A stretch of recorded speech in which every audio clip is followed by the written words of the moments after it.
எல்லாருக்கும் வணக்கங்க. இப்போ ஒரு நியூஸ் வந்திருக்கு. அது என்னங்கிறத பார்க்கலாம் வாங்க. வீடியோக்குள்ளே போகலாம். பெங்களூரில் ஒரு இன்சிடெண்ட் நடந்திருக்குங்க. அங்கே வந்து ஒரு 27 இயர் ஓல்டு ஒரு இது வந்து என்ன ஆயிருக்குன்னா, அவங்கள வந்து ரூட்டீனாக பார்சல் டெலிவரி பண்ணுற ஆள் வந்து அலிஜிட்டாக என்ன பண்ணியிருக்கான்னா, அவங்க ஏதோ ஆர்டர் பண்ணியிருக்காங்க. இவன் வந்து அவங்க ஃபோர்ஸ் பண்ணி அவங்க ஃப்ளாட்டுக்குள்ளே போயிருக்கான் வாஷ்ரூமுக்கு அப்படிங்கிறத வந்து அவங்க வந்து சொல்லியிருக்காங்க. அவங்க ஒரு ஃபுட் பிளாகர் அப்படிங்கிறதும் வந்து சொல்லியிருக்காங்க. 27 இயர் ஓல்டு உமனுக்கு வந்து அவங்க பேரெல்லாம் ஒன்றும் மென்ஷன் பண்ணல. இது என்னைக்கு நடந்திருக்கு அப்படின்னா வந்து சாட்டர்டே அன்னைக்கு நடந்திருக்கு. அந்த உமன் வந்து என்ன பண்ணியிருக்காங்கன்னா கம்ப்ளைண்ட் பண்ணியிருக்காங்க போலீஸுக்கிட்ட. போலீஸ் வந்து அந்த டெலிவரி ஏஜெண்ட்டை அரெஸ்ட்டும் பண்ணியிருக்காங்க.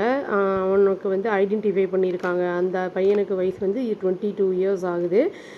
பேர் வந்து விஜய் மல்லிகார்ஜுன் காமத் அப்படின்னு சொல்லி அவன் வந்து பெலகாவி டிஸ்ட்ரிக்டை சேர்ந்தவன் அப்படின்னு வந்து சொல்லப்படுது. காமத் என்ன பண்ணியிருக்கான்னா, இன்வெஸ்டிகேட்டர்ஸ்ட்டு என்ன சொல்லியிருக்காங்கன்னா, நான் வந்து அவங்க வாஷ்ரூமுக்கு போனேன். ஏன்னா எனக்கு கொஞ்சம் ரிலீஃப் தேவைப்பட்டது அர்ஜென்ட்டாக, அதனால் நான் போனேன் அப்படிங்கிறத வந்து சொல்லியிருக்கான். அப்புறம் வந்து டினை பண்ணியிருக்கான். நான் வந்து எக்ஸ்போஸ் பண்ணேன்னு அவங்க வந்து கம்ப்ளைண்ட் கொடுத்ததை வந்து அவன் வந்து டினை பண்ணியிருக்கான். இந்த லேடி வந்து கம்ப்ளைண்ட் பண்ணுறதுக்கு முன்னாடி ஒரு வீடியோவும் ஷேர் பண்ணியிருக்காங்க அப்படின்னு சொல்லப்படுது இன்ஸ்டாகிராமில். அவங்க என்ன வந்து அனுபவப்பட்டாங்களோ அதை வந்து சொல்லியிருக்காங்க துயரத்தை. டெலிவரி ஏஜெண்ட் வந்து அவங்க வீட்டுக்கு வந்திருக்கான் டெலிவரி பண்ணுறதுக்கு பார்சலை. அப்புறம் வந்து என்னென்னா கேட்டிருக்கான், நான் வந்து உங்கள் வாஷ்ரூமை யூஸ் பண்ணிக்கலாமான்னு. நான் பொலைட்டாக வந்து அவங்க என்ன சொல்லியிருக்காங்கன்னா, நான் வந்து பொலைட்டாக ரெஃப்யூஸ் பண்ண முடியாதுன்னு மல்டிபிள் டைம்ஸ் நான் சொன்னேன். அவன் வந்து சொன்னான், நான் வந்து சொன்னேன், இது மாதிரி அலோவ் பண்ண மாட்டேன் ஸ்ட்ரேஞ்சர்ஸ் எல்லாம் உள்ளே எங்கள் வீட்டுக்குள்ளே அப்படின்னு நான் சொன்னேன் அப்படிங்கிறத வந்து அவங்க சொல்லியிருக்காங்க. அவன் வந்து அப்போவும் எனக்கு வந்து ரொம்ப எமர்ஜென்சி அப்படின்னு வந்து சொல்லியிருக்கான் அவன். அப்போ வந்து அவங்க என்ன சொல்லியிருக்காங்கன்னா, சஜஸ்ட் பண்ணியிருக்காங்க, மேல் நெய்பர்ஸ் இருக்காங்க பக்கத்தில், அங்கே அதுக்கு இங்கே பதிலாக அங்கே கேளு அப்படின்னு வந்து சொன்னேன் நான். அதோட முடிஞ்சுது அப்படின்னு நினச்சேன் கான்வர்சேஷன் அப்படிங்கிறத வந்து அதை போஸ்ட் பண்ணியிருக்காங்க அவங்க இன்ஸ்டாகிராமில். அதை வந்து அந்த உமன் என்ன சொன்னது பிரகாரம் டெலிவரி ஏஜெண்ட் என்ன பண்ணியிருக்கான்னா, ஸ்லிப்பர்ஸை வந்து எல்லாம் ரிமூவ் பண்ணிவிட்டு அவங்க வந்து ரெஃப்யூஸ் பண்ணதுக்கு அப்புறமும் ஃபோர்ஸ்ஃபுல்லாக வந்து அவங்க ஃப்ளாட்டுக்குள்ளே நுழைஞ்சிட்டான் அப்படிங்கிறத வந்து சொல்லியிருக்காங்க. என்ன சொல்லியிருக்காங்கன்னா, நான் வந்து தனியாக இருக்கேன். அப்புறம் வந்து அதுவும் இல்லாமல் என்னோடய சேஃப்டிக்கு வந்து ரொம்ப பயமாக இருந்தது எனக்கு. அதனால் வந்து என்னை ப்ரொடெக்ட் பண்ணிக்கிறதுக்காக நான் வந்து மொபைல் ஃபோன் கேமராவை ஆன் பண்ணிட்டேன் அப்படின்னு வந்து சொல்லியிருக்காங்க. அப்புறம் வந்து மெயின் டோரையும் வந்து ஓப்பன் பண்ணி வச்சுருந்தேன் நான்.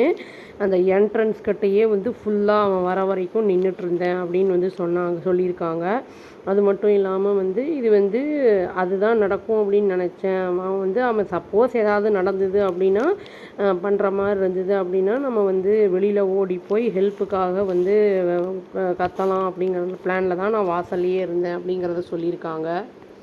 அது மட்டும் இல்லாமல் அவன் வந்து என்ன பண்ணியிருக்கான்னா, வாஷ்ரூம்லேருந்து வெளியில் வந்த உடனே அவன் எக்ஸ்போஸ் பண்ணியிருக்கான். அவனுடைய ப்ரைவேட் பார்ட்ஸ் எனக்கு வந்து எக்ஸ்போஸ் பண்ணான். நான் வந்து வயலேட் ஆன மாதிரி ஃபீல் பண்ணேன். ஹியூமிலியேட் ஆன மாதிரி இருந்தது எனக்கு. கம்ப்ளீட்டாக அன்சேஃபாக என்னோடய வீட்டில் இருந்த மாதிரி நான் வந்து அந்த உணர்வில் இருந்தேன் நான் அப்படின்னு சொல்லியிருக்காங்க. இது மட்டும் இல்லாமல் அவங்க என்ன சொல்லியிருக்காங்கன்னா, எந்த ஒரு உமனும் வந்து இந்த மாதிரி ஒரு எக்ஸ்பீரியன்ஸ் இந்த மாதிரி வந்து யாருக்குமே இருக்கக்கூடாது அப்படிங்கிற மாதிரி வந்து ஆதங்கத்தை தெரிவிச்சிருக்காங்க அவங்க. அந்த வீடியோவில் வந்து என்ன ஆயிருக்குன்னா, அந்த ஆள் வந்து ஏஜெண்ட்டு வீட்டை விட்டு ஓடுறது பதிவாயிருக்கு. அவன் வந்து அவனோட ட்ரௌசரோட அன்ஜிப்பாக வந்து ஜிப்பை வந்து போடாமல் அப்படியே வந்து போயிருக்கான். அவங்க கத்தவும் செஞ்சுருக்காங்க. இப்போ வந்து காமத் வந்து பிஎன்எஸ் ஆக்ட் பிரகாரம் சார்ஜ் பண்ணப்பட்டிருக்கான், செக்ஷுவல் ஹராஸ்மெண்ட் அப்படின்னு சொல்லியிருக்காங்க. அதுவும் இல்லாமல் இது இன்சல்ட் பண்ணுறது விமென்னோட மாடஸ்டியை அது ஒரு இன்டென்டாக இருக்குது அப்படிங்கிறதையும் வந்து சொல்லியிருக்காங்க. மீன்வெல் ஃப்ளிப்கார்ட்டுக்கும் வந்து அவங்க டிஸ்க்ளோஸ் பண்ணியிருக்காங்க அப்படிங்கிறத வந்து சொல்லியிருக்காங்க. அது வந்து காமத்தை வந்து ஃபயர் பண்ணுற மாதிரி இருக்குது அப்படிங்கிற மாதிரி வந்து சொல்லியிருக்காங்க. அதுவும் ஃப்ளிப்கார்ட் வந்து அதை காமத்தை ஃபயர் பண்ணிட்டாங்க அப்படிங்கிறதும் வந்து சொல்லப்படுது. எமர்ஜென்சின்னு யாராவது வந்தால் கூட வந்து இந்த மாதிரி பண்ணும்போது உண்மையாகவே எமர்ஜென்சி இருக்கும்போது ஒரு நம்பிக்கை அப்படிங்கிறது வராது. இவன் எந்த எண்ணத்தில் இவன் வந்தான் அப்படிங்கிறது தெரியல. அவங்க வந்து டோரை ஓப்பன் பண்ணி வச்சுருந்துருக்காங்க. அங்கே ஓப்பன் பண்ணி வச்சு கேமராலாம் வச்சுருந்தனால அது ஒரு எவிடென்ஸாக இருந்திருக்கு. அதனால வந்து அவங்க கொஞ்சம் அவுட் ஆகிட்டாங்க அப்படிங்கிறத வந்து சொல்லிக்கிறேன். நம்ம வந்து கொஞ்சம் சேஃபாக இருக்கணும்.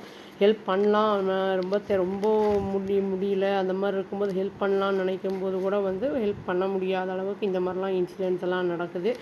இவங்களுக்கெல்லாம் வந்து எந்த தைரியத்தில் இப்படிலாம் பண்ணுறாங்க அப்படிங்கிறதெல்லாம் தெரியல. இவங்க ஸ்ட்ரிக்ட் ஆக்ஷன் எடுத்தால் தான் இந்த மாதிரிலாம் பண்ணாமல் இருப்பாங்க அப்படின்னு சொல்லி இந்த வீடியோவை நான் முடிச்சுக்கிறேங்க. அவ்வளோதான். Thank you. Please do like, share and subscribe our channel and click the all option and press the bell icon. Thank you.